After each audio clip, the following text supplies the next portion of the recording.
In front of a camera, Tom explains his wife self-deleted on their wedding day. Then he shares the whole story, which happened a few months ago. Tom and his girlfriend Eve read an ad from a company called the Millennium Project seeking married couples for a research study. It'll last 30 days, and the payment is $50,000. Eve points out Tom would have enough time to finish his book, and the money would allow them to finally start a life together.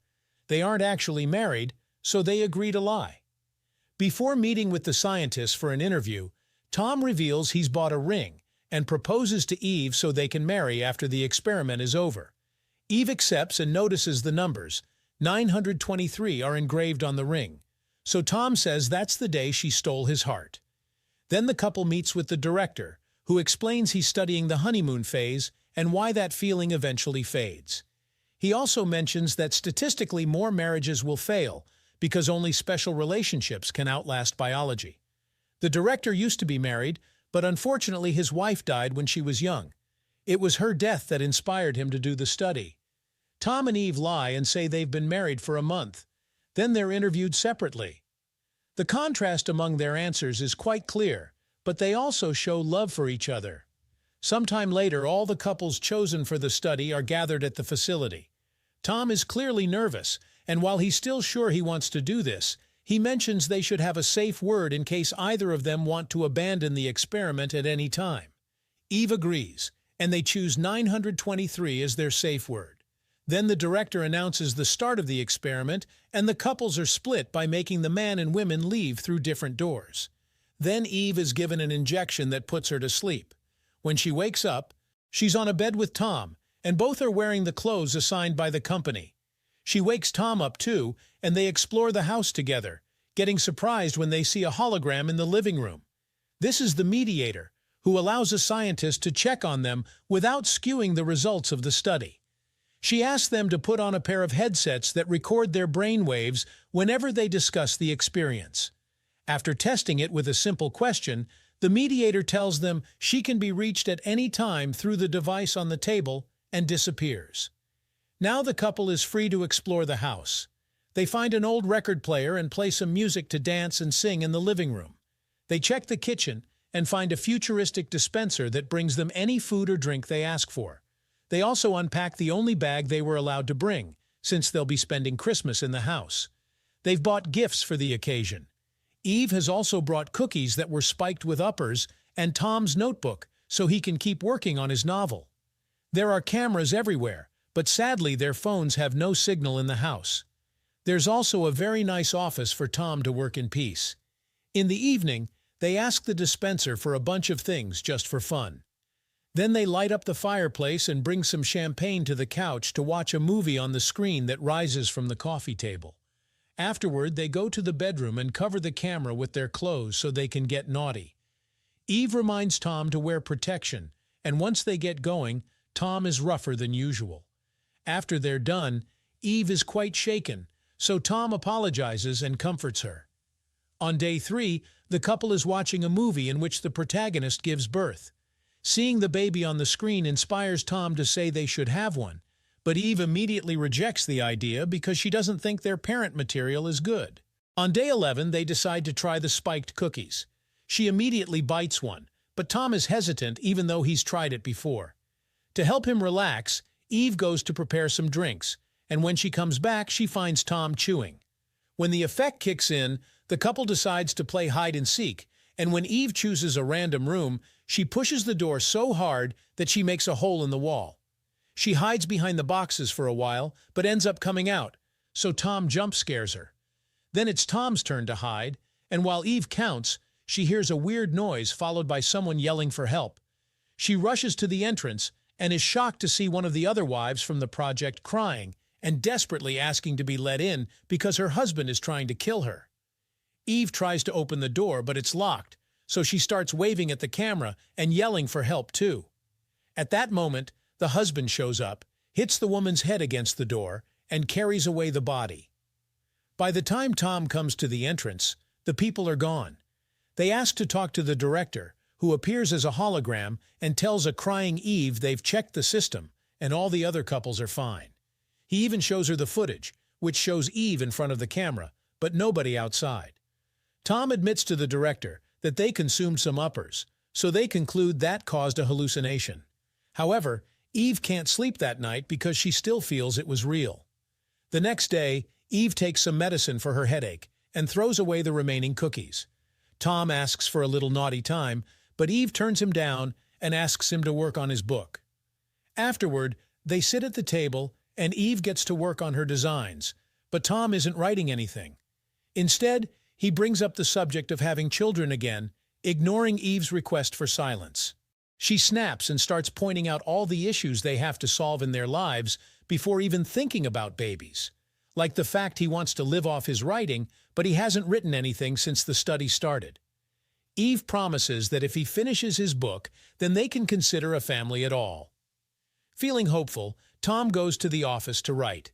Moments later, Eve visits Tom at the office and shows him the cover she's designed for his book. Tom admits he hasn't made any progress, which Eve finds weird because usually he couldn't go a day without writing. He starts to doubt if this should be his career. But Eve encourages him not to give up on his dream and mentions she fell in love with his passion. Afterward, Eve goes to bed, but on her way to the bedroom, she hears a voice saying, "Don't trust Tom." When she turns around, she's startled by Tom, who asks her to spend the night getting naughty. However, Eve now feels weird and decides to go to sleep. On day 14, Eve is looking at some pictures of them, and Tom mentions he loved that trip. However, Eve points out it was a design exercise, and she added him in with Photoshop. Tom wonders if she's okay, because she hasn't been wanting to get intimate lately, but Eve assures him she's just not in the mood. In the evening after Tom has gone to bed, Eve gets in contact with the mediator because it was her voice who told her not to trust Tom. The mediator says Tom isn't the man Eve thinks he is and admits that judging from the files, she hadn't expected the couple to make it past the first week. Before the mediator can say more, the call ends. That night, Eve can't sleep, so she goes to the office to check what Tom has written so far, only to get stuck on the dedication that shows his love for her. Tom finds her, and Eve decides to ask him if he's messing with her, revealing what the mediator said. She also asks him if he really ate the cookie because he used to be the one with bad hangovers after it. Tom gets angry and accuses Eve of not trusting him, implying they should break up. A desperate Eve says she does trust him. She just feels things have felled off since they entered the house, and the mediator has made it worse. Tom points out it must be part of the test to drive them apart and swears he'd never lie to her, causing Eve to hug him and apologize. From then on, Eve decides to keep up a more positive attitude and starts covering the house with Christmas decorations. When the mediator tries to talk to her, Eve is left alone. Eve just covers the hologram light to get her out of their lives. The next time she looks in the mirror, she notices she's gaining some weight. Meanwhile, Tom has been in his office writing a lot, and when he finishes decorating, she rewards him with some naughty time in front of the fireplace. However, as soon as he kisses her, she asks to stop and pushes him away, saying his kisses feel different. Tom keeps on kissing her to prove her wrong and won't stop when she asks, so she bites his lip and causes him to push her to the floor. For the next few days, Tom tries to convince Eve that things are fine, but she doesn't. By day 20, all her illustrations have become incredibly creepy. That night, Eve wakes up when she hears a noise coming from the hole in the wall and looks through it to discover Tom talking to the mediator. Tom tells her that Eve doesn't trust anything and that she isn't stable, so he wants help for her. The mediator announces they'll prescribe her a light sedative. Furious, Eve rushes to the living room and Tom says it was the mediator who rang, but Eve points out she never heard any ringing and that Tom isn't wearing the headset. She also goes to the dispenser and finds the sedative, throwing it at the mediator when she mentions she hasn't been checking in daily and accusing Tom of treating her like a crazy person. After telling Tom that the mediator is manipulating them, Eve leaves in a huff. That night, Eve feels sick and runs to the bathroom to throw up in the toilet. Remembering she's getting fat and has been pissing non-stop, Eve calls Tom over and tells him she's pregnant. Tom is very happy, but Eve is panicking. She wants to leave and talk about their options. The idea of even considering terminating the pregnancy makes Tom furious, and he starts insulting Eve, calling her a bad mother and asking her to hide her pathetic depression for the sake of Christmas. Afraid, Eve plays along. On day 25, the couple exchanges gifts. Tom is excited to get a movie on Blu-ray, but Eve points out he hates that film, and she bought it as a joke. Eve gets a curling iron, which she doesn't like very much. When she tries it out in the bathroom, she gets frustrated and throws it in the trash. Afterward, she joins Tom on the couch, who accuses her of not making an effort. He also wants to talk about the baby, but Eve shuts him up by asking about his book. An argument ensues, and Eve says Tom isn't acting like himself, but Tom just leaves to get more popcorn. Eve uses the chance to call the mediator and ask for help, but the mediator says she can only observe and not interfere. Crying, Eve admits they aren't married and that somehow she's 6 months pregnant, but the mediator only replies that Tom is playing her and disappears. Desperate for answers, Eve goes to read Tom's notebook, and to her shock, the only novel pages are the ones he wrote before entering the house. All the stuff he's been writing here is in his story, but an incredibly long list of baby names. Eve goes to confront Tom, who says he hasn't been able to write because Eve has been pressuring him.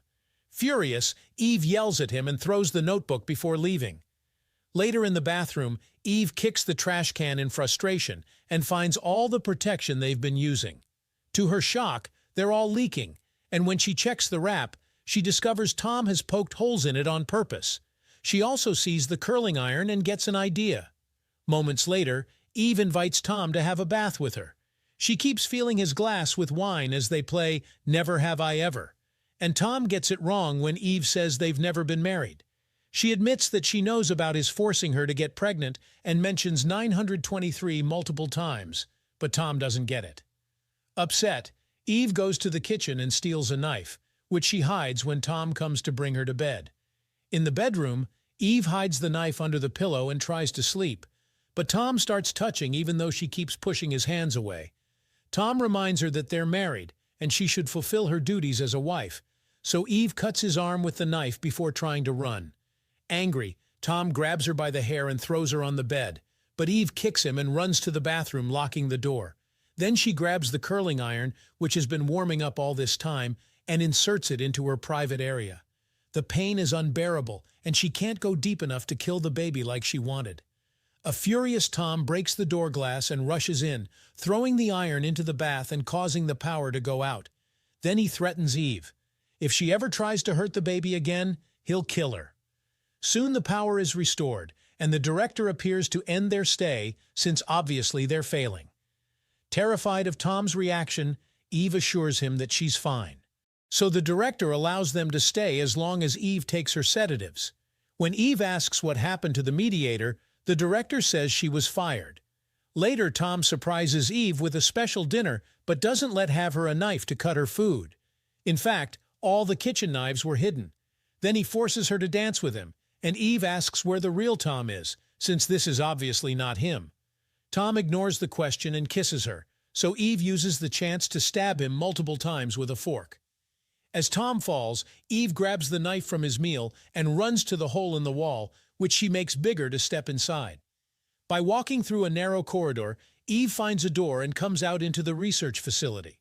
When she hears someone coming, she enters a random room and finds a bunch of sleeping women who look all exactly the same.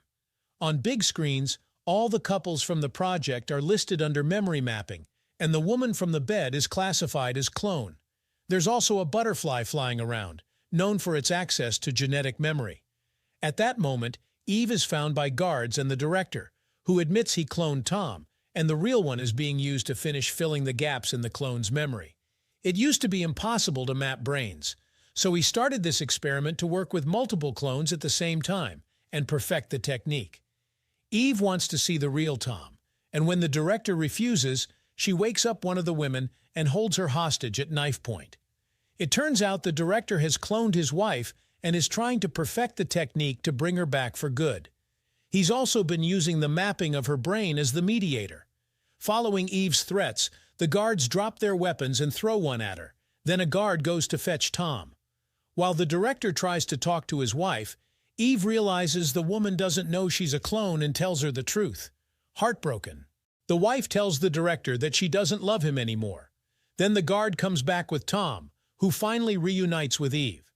As they hug, Eve opens fire and kills the director. the wife clone, and all the guards.